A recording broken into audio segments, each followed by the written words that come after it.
सरगुजा के additional SP Sunil Sharma के नेतृत्व में गांधीनगर पुलिस की बड़ी कार्रवाई। हजारों युवाओं से नौकरी लगवाने के नाम पर करोड़ों रुपए कमाने वाले ठग कंपनी के संचालकों के खिलाफ मुकदमा दर्ज। आरोपियों को पुलिस ने हिरासत में लिया।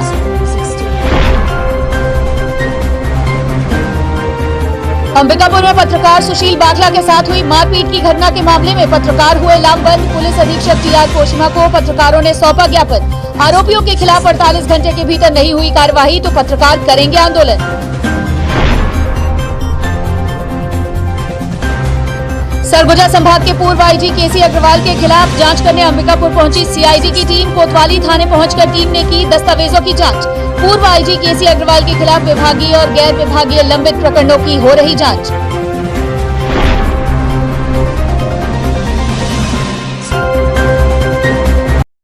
नमस्कार, मैं हूं वीना सिंह। आप देख रहे हैं आवाज और खबरें अब विस्तार से। सरगुजा जिले के एडिशनल एसपी सुनील शर्मा के नेतृत्व में गांधीनगर पुलिस ने एक बड़ी कार्रवाई को अंजाम दिया है।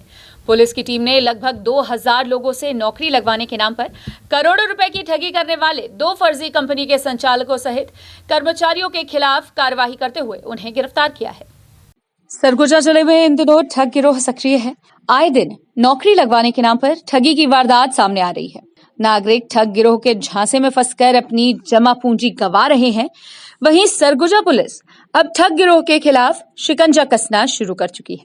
इसी कड़ी में एडिशनल एसपी सुनील शर्मा के नेतृत्व में गांधीनगर पुलिस ने बड़ी कार्यवाही को अंजाम दिया है, जहां गांधीनगर थाना क्षेत्र अंतर्गत कई वर्षों से संचालित हो रहे फर्जी कंपनी के संचालकों सहित कंपनी में कार्यरत कर्मचारियों को ठगी के मामले में पुलिस ने गिरफ्तार किया है। दरअसल ठगी का शिकार हुए कुछ पीड़ितों ने ठग कंपनी के संचालकों के खिलाफ एडिशनल एसपी सुनील शर्मा से शिकायत। पीड़ितों की शिकायत पर एडिशनल एसपी मामले की जांच करने virtual fashion artist private limited company एवं आईपीएम कंपनी पहुंचे थे।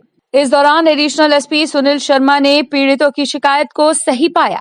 इसके बाद उन्होंने गांधीनगर पुलिस को दोनों फर्जी कंपनियों के संचालक सहित कर्मचारियों के खिलाफ एफआईआर दर्ज करने निर्देशित किया। एडिशनल एसपी की शिकायत पर पुलिस ने फर्जी कंपनी के संचालकों के खिलाफ धोखाधड़ी का अपराध दर्ज कर उन्हें गिरफ्तार कर लिया है। पूछताछ में पता चला कि लगभग 2000 लोगों से नौकरी लगवाने के नाम पर दोनों फर्जी कंपनी के संचालकों ने 5 से 7 करोड़ रुपए की ठगी की है। यही नहीं, दोनों कंपनियों के संचालक प्रदेश के 3 अलग अलग जिलों में अपने कंपनी की ब्रांच खोलकर ठगी की वारदात को अंजाम दे रहे थे। गौरतलब है कि इससे पहले भी गांधीनगर पुलिस और प्रशासन की टीम द्वारा कई बार दोनों फर्जी कंपनियों में छापेमार की कार्यवाही की जा चुकी थी, लेकिन अब तक पुलिस द्वारा कार्यवाही नहीं की गई थी। वहीं एडिशनल एसपी सुनील शर्मा की सख्ती के बाद गांधीनगर पुलिस ने पहली बार युवाओं को नौकरी का झांसा देकर ठगी का शिकार बनाने वाली दोनों फर्जी कंपनियों के खिलाफ मुकदमा दर्ज किया है। वही 4 दिन का ट्रेनिंग लगवाया जाता था और 5वें दिन अप्रूवल होता था और बोलते थे जो अप्रूवल में पास नहीं होगा उसको यहाँ सेलेक्ट नहीं किया जाएगा उसका, लेकिन ऐसा कुछ भी नहीं होता था। सबका सिलेक्शन होता था वहाँ। अच्छा। और 4 दिन के ट्रेनिंग में इतना इमोशनल ब्लैकमेल करते थे जैसे कि पूरा करने के लिए एकदम मजबूर हो जाते थे वहाँ। और सबको ज्वाइन लगभग सभी करते हैं ज्वाइन वहाँ। और जैसे बहुत बड़ा अमाउंट लिया जाता था वहाँ, जैसे 40,000 हो गया, 95,000 हो गया। और इस सब का जो पैसा दिए हैं उसका स्टॉक हम लोग को मिलता था और स्टॉक से हम लोग संतुष्ट नहीं। हम लोग पहले आईटीएम कंपनी में काम करते थे, उसका पूरा नाम है आइकोनियो टायरेंस मार्केट प्राइवेट लिमिटेड। और इसके बाद वर्चुअल असिस्टेंट फैशन चेंज कर दिया। वही रूल्स होता था उसका, जैसे कि व्यापार के नाम पे हम लोग को तो बुलाते थे जॉब के नाम पे कि यहाँ जॉब मिलता था, लेकिन ऐसा कुछ भी नहीं होता था। और बोलते थे जब हम लोग को ट्रेनिंग दिया जाता था तब वहाँ जितना पढ़ाते थे उसमें सब गलत होता था और जो बाद में हम लोग को मिलता था वो अलग होता था। बोलते पहले ज़्यादा पैसा बताते थे कैलकुलेशन में, और कैलकुलेशन के बाद हम लोग जब ज्वाइन करते थे इसके बाद वैसा कुछ भी नहीं होता था। हम लोग को 40,000 में बस 11 पीस कपड़ा मिलता था। कितना दाम का रहता था? 3,000 मैक्सिमम, एक कपड़ा 3,000 4,000 का। तो उसको कैसे मार्केट में बेचना रहता था? हाँ, जो डाउन लाइन आते थे उनको देना रहता था 10-10 हज़ार का। कल हमें विश्व सूत्रों से पता चल रहा था कि एक वर्चुअल फैशन असिस्ट व आईटीएम नाम की 2 कंपनियां यहाँ सरगुजा क्षेत्र में और बलरामपुर क्षेत्र में गरीब आदिवासियों को और गरीब भोले वाले ग्राम वासियों को नौकरी दिलाने के नाम पर ठगी की कार्रवाई संचालित कर रही हैं। ये विश्व सूत्रों से पता चलने के बाद आज सुबह से हम लोगों ने छापा लगाए हैं दोनों कंपनियों पे, और जिससे हमें लगभग 20 लोग हमारे सामने जो प्रभावित लोग आए हैं, जिनसे हमें पता चला है कि लगभग ये हज़ारों लोगों से इस तरह की ठगी की गई है। और इन कंपनियों के संचालक, इन कंपनियों के मैनेजर और वहाँ काम करने वाले जो ठग हैं, उनको अभी गांधीनगर पुलिस के द्वारा पकड़ा गया है और उनके विरुद्ध अभी गांधीनगर पुलिस में कानूनी कार्रवाई की जा रही है। प्रथम दृष्टया ये लगभग मुझे 5 से 7 करोड़ की ठगी का मामला लग रहा है। ये अमाउंट बढ़ भी सकता है, क्योंकि जैसे जैसे प्रभावित लोग सामने आते जाएंगे वैसे वैसे इस संख्या में इजाफा होता जाएगा। अंबिकापुर में टीवी पत्रकार सुशील बाखला के साथ हुए मारपीट और लूट की घटना के मामले में जिले के पत्रकारों ने सरगुजा पुलिस अधीक्षक को ज्ञापन सौंपा है। साथ ही आरोपियों के खिलाफ कड़ी से कड़ी कार्यवाही करने की मांग की है। इसके अलावा पत्रकारों की सुरक्षा सुनिश्चित कराने की मांग पुलिस अधीक्षक तिलक राम कोशिमा से की गई है। सरगुजा जिले में इन दिनों राजनैतिक संरक्षण प्राप्त अधिकारियों के हौसले बुलंद है। पुलिस कर्मियों के साथ मारपीट की घटना आम हो गई है। वहीं अब आपराधिक प्रवृत्ति के लोग पत्रकारों की कलम भी बंद करना चाहते हैं। सरगुजा में अराजकता की स्थिति निर्मित हो गई है। इसका अंदाजा इस बात से लगाया जा सकता है कि आम जनों तक हकीकत सामने लाने वाले एक निजी चैनल के पत्रकार सुशील बाखला के खिलाफ दिन दहाड़े आपराधिक प्रवृत्ति के लोग मारपीट की घटना को अंजाम दिए थे। इतना ही नहीं, जब इस मामले में पत्रकार सुशील बाखला ने आरोपियों के खिलाफ कोतवाली थाने में शिकायत दर्ज कराई, तो पुलिस ने 24 घंटे के भीतर एक आरोपी संतोष गुप्ता को गिरफ्तार कर कुछ ही घंटों में मुचलके जमानत पर थाने से रिहा कर दिया। वहीं थाना से रिहा होने के बाद एक बार फिर आरोपी ने पत्रकार सुशील बाखला के साथ मारपीट की और लूट की वारदात को भी अंजाम दिया। इस घटना के बाद पीड़ित पत्रकार ने एक बार फिर कोतवाली थाने में आरोपी के खिलाफ शिकायत दर्ज कराई। पीड़ित पत्रकार की शिकायत पर कोतवाली पुलिस ने आरोपी के खिलाफ पुनः गैर जमानती धाराओं के तहत अपराध पंजीबद्ध किया है। हालांकि आरोपी की अब तक गिरफ्तारी नहीं हो सकी है। वहीं पत्रकार सुशील बाखला पर हुए लगातार 2 बार हमले के बाद इस घटना से जुटी जो तत्व निकलकर सामने आए हैं, उसमें खुलासा हुआ है कि वारदात के पीछे हिस्ट्री शीटर जितेंद्र उर्फ गुड्डू चौधरी का हाथ है। दरअसल पत्रकार सुशील बाखला द्वारा रेत माफियाओं के खिलाफ छेड़ी गई मुहिम की वजह से तिलमिलाए हिस्ट्री शीटर ने इस पूरी वारदात को अंजाम देने के लिए साजिश रची थी और उसी के कहने पर आरोपियों द्वारा पत्रकार के साथ मारपीट की गई थी। इस पूरे प्रकरण में पुलिस के सुस्त रवैये और पत्रकार के जान के खतरे को देखते हुए सरगुजा के पत्रकारों ने सरगुजा पुलिस अधीक्षक को ज्ञापन सौंपा है। साथ ही पत्रकारों की सुरक्षा सुनिश्चित कराने और हिस्ट्री शीटर के खिलाफ कड़ी कार्यवाही कर जिला बदर करने की मांग की है। पत्रकारों ने सरगुजा पुलिस को चेतावनी दी है कि यदि उनकी मांगों को 48 घंटे के भीतर नहीं माना गया तो पत्रकार पुलिस प्रशासन के खिलाफ अनिश्चितकालीन हड़ताल पर जाने को मजबूर होंगे। देखिए, एसपी महोदय को जो ज्ञापन दिया गया है उसमें जो शुरू की 2 मांगे हैं, उसमें तो जो 2 FIR हुए हैं सोनू की तरफ से, सोनू को जो मारा गया है, सुशील बखला जो पत्रकार हैं, उस पर जो आरोपी हैं, जितने भी संलग्न आरोपी हैं, उनकी गिरफ्तारी की जाए 48 घंटे के अंदर। उसके बाद जिस हिस्ट्री सीटर का नाम आ रहा है गुड्डू चौधरी उर्फ जितेंद्र चौधरी, जिसका नाम आ रहा है, वो हिस्ट्री सीटर है, पुलिस के रिकॉर्ड में भी है और इसके पहले भी उसके खिलाफ जिला बदर की कार्रवाई हो चुकी है। सबसे अधिक दहशत और भय का कारण पत्रकारों के बीच में वही बना है, इसलिए उस हिस्ट्री सीटर रिकॉर्ड खुलवा कर उसे जिला बदर की कार्रवाई की जाए, अन्यथा 48 घंटे बाद पत्रकार आंदोलन के लिए बाध्य होंगे और गांधी चौक या किसी भी धरना स्थल पर बैठकर वो धरने पर बैठेंगे और अनिश्चितकालीन भूख हड़ताल पर जाएंगे। अभी 2 दिन पहले जो सुशील बखला जी के साथ जो घटना हुई थी, उस घटना को लेकर पत्रकार साथीगण आए थे। उनकी मांग ये थी कि इस घटना में और जो भी लोग संलिप्त हैं उनकी भी तत्काल गिरफ्तारी की जाए। दूसरा, नेक्स्ट डे जैसे ही पहले प्रकरण में जो आरोपी अरेस्ट हुआ था उसको जमानत पे छोड़ा गया था, उसके बाद फिर से सुशील बखला जी के साथ जो घटना हुई है उसमें जो आरोपीगण हैं उनकी तत्काल गिरफ्तारी करे, ये दोनों बातें थी। तो हमने उन्हें आश्वस्त किया है कि निष्पक्ष जांच करके पूरी कार्यवाही की जाएगी और जो भी संलिप्त हैं सभी की गिरफ्तारी की जाएगी। हाँ, इसमें CSP के द्वारा जांच की जा रही है। जो भी संलिप्त पाए जाएंगे, चाहे वो कोई भी हो, तत्काल होगी। आज CSP बयान वगैरह ले रहे हैं और जैसे ही इसमें मैंने वैसे भी बोल दिया है टीआई को कि जो लोग संलिप्त हैं उनको देखें, अभी से ही चेक करें, क्योंकि इसमें मैं निश्चित समय ये नहीं कह सकता कि आधे घंटे में या 1 घंटे में हो जाएगी। अगर वो यहाँ हैं और संलिप्तता है तो बिल्कुल समय पर गिरफ्तार। सरगुजा संभाग के पूर्व आईजी आईपीएस केसी अग्रवाल के खिलाफ सीआईडी की टीम एक बार फिर सबूत खंगालने अंबिकापुर पहुंची है। सूत्रों के मुताबिक केसी अग्रवाल के खिलाफ कई गंभीर शिकायतें दर्ज हैं, जिसकी जांच की जा रही है। इसी जांच के सिलसिले में सीआईडी की टीम अंबिकापुर पहुंची है। जानकारी के मुताबिक सीआईडी की 2 सदस्यीय टीम कोतवाली पहुंचकर मामले की जांच कर रही है, जहां केसी अग्रवाल के खिलाफ साक्ष्य और दस्तावेज खंगाले गए। सूत्रों से मिली जानकारी के अनुसार सीआईडी की टीम कुछ देर तक कोतवाली में रही। वहीं थाना प्रभारी से कई विषयों पर चर्चा भी की गई। गौरतलब है कि सरगुजा के पूर्व आईजी आईपीएस केसी अग्रवाल के खिलाफ सीआईडी की टीम पूर्व में लंबित विभागीय और गैर विभागीय जांच करने सरगुजा पहुंची है। आईपीएस केसी अग्रवाल के खिलाफ विभागीय और गैर विभागीय गंभीर शिकायतें लंबे अरसे से लंबित हैं, जिसकी जांच जारी है। खबरों का सिलसिला जारी रहेगा। लौटते एक छोटे से ब्रेक के बाद।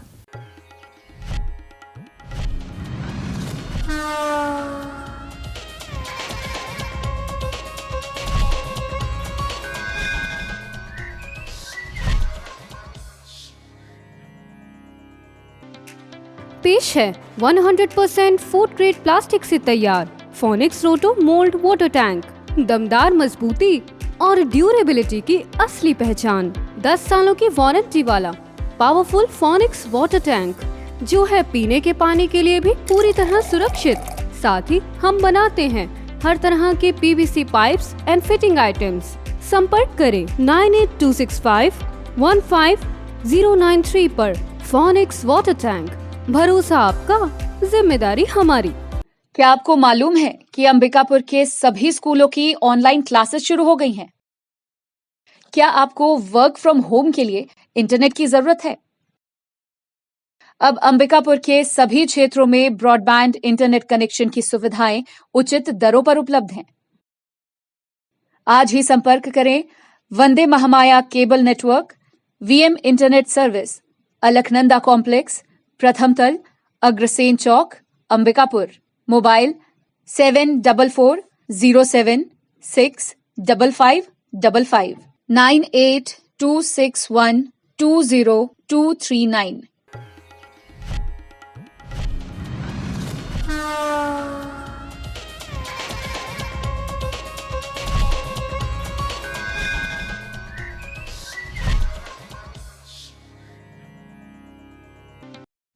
ब्रेक के बाद आपका स्वागत है। कोरोना की संभावित तीसरी लहर से निपटने के लिए स्वास्थ्य मंत्री टीएस सिंहदेव ने अधिकारियों को समुचित व्यवस्था करने का निर्देश दिया है। साथ ही अंबिकापुर नगर निगम क्षेत्र में कैंप लगाकर टीकाकरण अभियान में तेजी लाने स्वास्थ्य विभाग को निर्देशित किया गया है।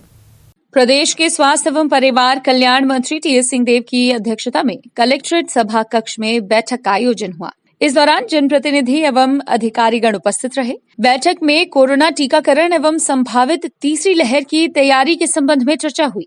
मंत्री सिंहदेव ने कहा कि वैज्ञानिक एवं चिकित्सा विशेषज्ञों का अनुमान है कि कोरोना की तीसरी लहर भी आ सकती है, जिसमें 18 वर्ष तक के बच्चे ज्यादा प्रभावित होंगे। तीसरी लहर से निपटने के लिए 18 वर्ष से अधिक उम्र के लोगों का अधिक से अधिक टीकाकरण तथा कोविड अस्पतालों में बेड और अन्य सुविधाएं सुनिश्चित करनी होंगी। मंत्री सिंहदेव ने कहा कि वर्तमान में संचालित कोविड अस्पताल के अतिरिक्त जिन स्थानों पर नए कोविड अस्पताल शुरू करने की आवश्यकता है, उनके लिए अभी से तैयारी शुरू कर दें। उन्होंने कहा कि ग्रामीण क्षेत्रों में शहरी क्षेत्रों की अपेक्षा टीकाकरण तेजी से हो रहा है। शहरी क्षेत्रों में टीकाकरण की रफ्तार बढ़ाने के लिए वार्ड्स में कैंप लगाएं तथा लोगों को टीकाकरण के लिए प्रोत्साहित करें। इसके साथ ही टीकाकरण की संख्या भी बढ़ाएं। स्वास्थ्य मंत्री ने कहा कि कोरोना से जंग में कोरोना प्रोटोकॉल का पालन करना जरूरी है। घर से निकलने पर हमेशा डबल लेयर मास्क लगाना, सोशल डिस्टेंसिंग का पालन करना और बार बार हाथ धोना आवश्यक है। उन्होंने कहा कि अभी संक्रमण दर जरूर कम हुआ है, लेकिन संक्रमण का खतरा अभी भी बना हुआ है। सरगुजा पुलिस के द्वारा चिटफंड कंपनी के खिलाफ बड़ी कार्यवाही करने की योजना बनाई गई है। जिले के हजारों लोगों से करोड़ों रुपए की ठगी कर फरार हुए 2 चिटफंड कंपनी के डायरेक्टर्स पर शिकंजा कसने की तैयारी सरगुजा पुलिस कर रही है।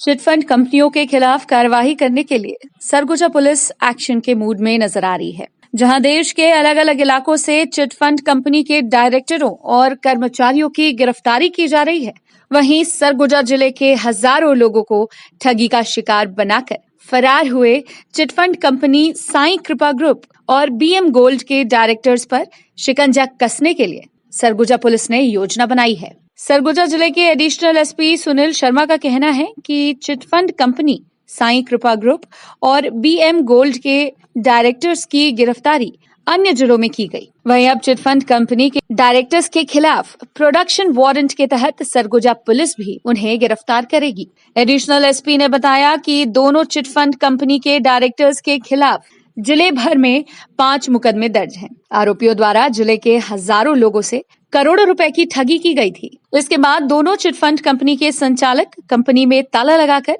सरगुजा जिले से फरार हो गए थे, जिनकी तलाश पुलिस काफी समय से कर रही थी। वहीं उन्होंने कहा कि पुलिस का प्रयास रहेगा कि दोनों चिटफंड कंपनी के संचालकों से पैसा वसूल कर पीड़ितों को वापस दिलाया जाएगा। जिसमें लेटेस्ट डेवलपमेंट ये हुआ है कि हमारे ही राज्य में अन्य जिलों में साईं कृपा ग्रुप और बीएन गोल्ड, ये 2 चिटफंड कंपनियों के जो डायरेक्टर्स हैं उनको गिरफ्तार किया गया है। इसमें हम लोग भी अपने यहाँ से प्रोडक्शन वारंट अप्लाई कर रहे हैं कोर्ट में, और प्रोडक्शन वारंट लेके हमारी टीमें भी वहाँ जाएंगी और उनकी गिरफ्तारी करके जो 5 मुकदमे हैं, इसमें लगभग 1 करोड़ रुपए के करीब की ठगी है हमारे ज़िले में। उसमें प्रयास करेंगे कि उनसे अधिक से अधिक सबूत जुटा के और उन लोगों का पैसा उनको वापस हम भी दिलवाएं। जी, टीम इसमें आज रवाना कर दी है हम लोग, और पहले इसमें परमिशन लिए हैं कोर्ट से, इसमें प्रोडक्शन वारंट के लिए अप्लाई किए हैं। जैसे मिलेगा तुरंत यहाँ से टीम निकल जाएगी। जी। अंबिकापुर की गांधीनगर पुलिस ने एक चिटफंड कंपनी के डायरेक्टर के खिलाफ कार्यवाही करते हुए उसे गिरफ्तार किया है। पुलिस से मिली जानकारी के अनुसार chit fund company Shubham Sai Indian limited का संचालक पूर्णेंद्र कुमार दिवांगन सरगुजा जिले के हजारों लोगों को अपने झांसे में फंसाकर करोड़ों रुपए की ठगी की वारदात को अंजाम दे रहा था, जिसके बाद आरोपी सरगुजा छोड़कर फरार हो गया था, जिसकी तलाश पुलिस की टीम काफी समय से कर रही थी। इसी बीच पुलिस को सूचना मिली कि चिटफंड कंपनी का संचालक अपने निवास बलौदा बाजार में रह रहा है। सूचना के आधार पर पुलिस की टीम ने आरोपी के घर दबिश दिया और उसे गिरफ्तार कर अंबिकापुर ले आई। पूछताछ के दौरान आरोपी ने अपना गुनाह कबूल कर लिया। इसके बाद पुलिस की टीम ने आरोपी के खिलाफ कार्रवाई करते हुए उसे न्यायिक रिमांड में पेश कर जेल भेज दिया है। फिलहाल वक्त है एक और छोटे से ब्रेक का, जल्द लौटते हैं।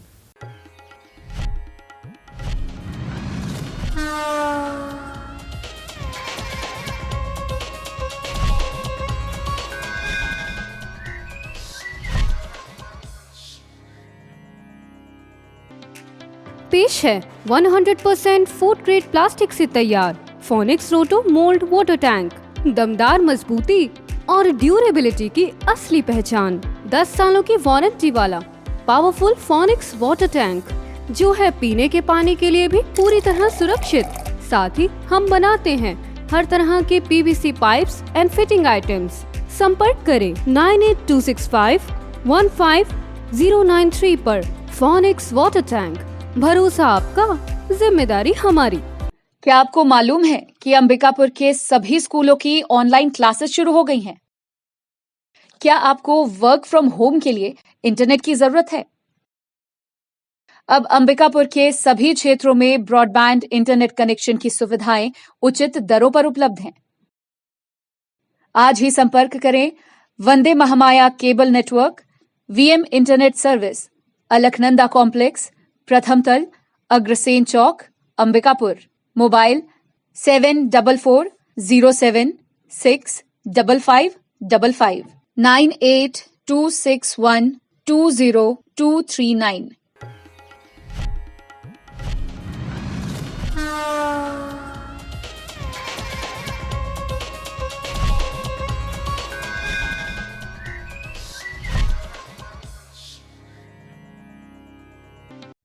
ब्रेक के बाद आपका स्वागत है। बढ़ते हैं अगली खबर की ओर। महारानी दुर्गावती के बलिदान दिवस पर जनजाति गौरव महिला समाज सरगुजा के द्वारा कोविड अस्पताल अंबिकापुर में कोरोना योद्धा के रूप में कार्य कर रहे चिकित्सक, स्टाफ नर्स, एम्बुलेंस चालक और सफाई सैनिकों का अंगोछा स्टॉल एवं पौधा भेंट कर सम्मान किया गया।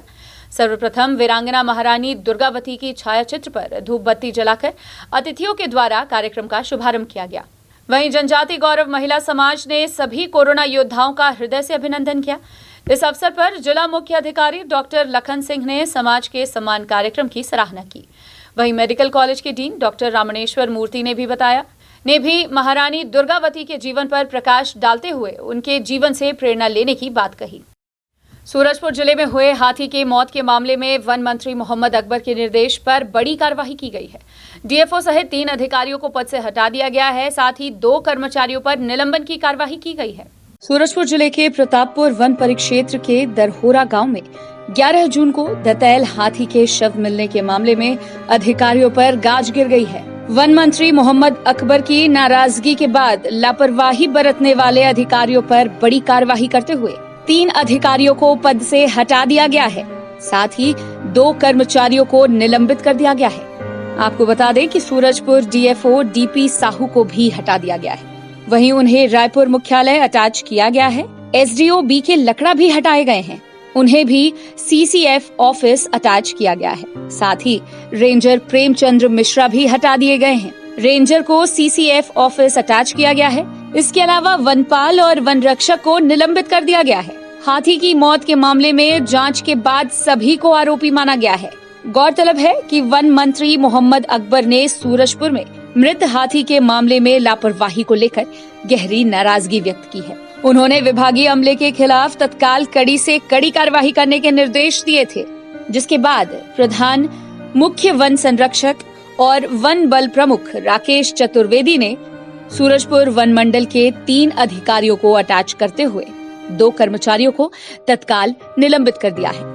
जिन पर कार्यवाही की गई है उनमें वन मंडलाधिकारी सूरजपुर दुलेश्वर प्रसाद साहू को रायपुर मुख्यालय अटैच किया गया है।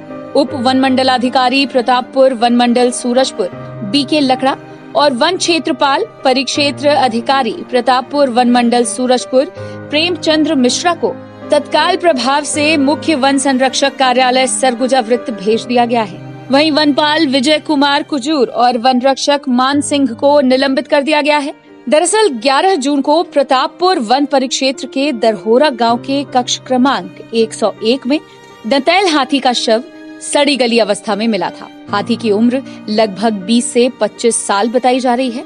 हाथी के शव को देखकर अंदाजा लगाया जा रहा है कि उसकी मौत 10 से 12 दिन पहले हुई है। हाथी के शव का पोस्टमार्टम करने वाले डॉक्टरों ने बताया कि उसकी मौत आकाशीय बिजली गिरने से हुई है। हाथी के दांत भी गायब मिले। मरने के काफी दिन बाद भी अधिकारियों को हाथी नहीं दिखाई दिया। बुलेटिन में फिलहाल सिर्फ इतना ही। शहर से जुड़ी खबरों के लिए देखते रहिए आवाज। इस न्यूज के स्पॉन्सर हैं वीएम इंटरनेट, अलकनंदा कॉम्प्लेक्स, प्रथम तल, अग्रसेन चौक, अंबिकापुर, सरगुजा, छत्तीसगढ़।